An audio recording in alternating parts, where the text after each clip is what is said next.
কি বিনোদ? হ্যাঁ কিন্তু বাগান করছো? হ্যাঁ বাগান দেখছি তো, বাগানে একটু এই যে পোকা পোকা লেগেছে, একটু সিজনাল চেঞ্জ হচ্ছে, অটাম ফল এসে গেল, হ্যাঁ, একটু হ্যাঁ, তো চারদিকে তো একটু মোটামুটি ইয়ে হয়েছে আর কি। রাইট হ্যাঁ, রাইট। ওদিকে- অটম ফল মানে তো দুর্গাপুজো। হ্যাঁ দুর্গাপুজো এই তো এসে গেল আর কি। হ্যাঁ, রুট 116 তো দেখলাম কাশফুল এসে গেছে আর কি। রাইট রাইট, ঠিক। আমিও দেখলাম সেদিন ড্রাইভ করতে গিয়ে।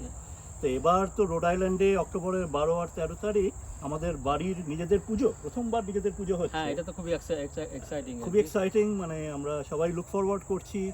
আশা করি আমাদের রোড আইল্যান্ডের সব বন্ধু বান্ধব সবাইকে দেখতে পাবো সেখানে। আর আমি নিজে পার্সোনালি খুব এক্সাইটেড ফটো তোলা নিয়ে। এতদিন পর্যন্ত নানা অন্যান্য পুজোয় গিয়ে ফটো তুলেছি, এবার খুব এক্সাইটেড আমি যে নিজে গিয়ে আমাদের নিজেদের বাড়ির পুজোয় ছবি তুলতে পারবো। হ্যাঁ এবারও আমাদেরও পক্ষে সুবিধা হবে, আমরাও তো এই বাড়ির পুজোয় জয়েন করতে পারবো আর কি। আগে হয়তো অন্য জায়গায় গিয়ে পুজো দেখেছি, কিন্তু হ্যাঁ। এবারে আমার নিজেদের পুজোয় পার্টিসিপেট করব সবাইকে। রাইট রাইট, বেশি ড্রাইভ করতে হবে না, right? না। খুব কাছে। কাছে রোড আইল্যান্ড হিন্দু টেম্পলে অক্টোবরের 12 আর 13 বাড়ির দুর্গা পুজো। আপনারা আসবেন কিন্তু। আমরা সবাই আসবো। হ্যাঁ।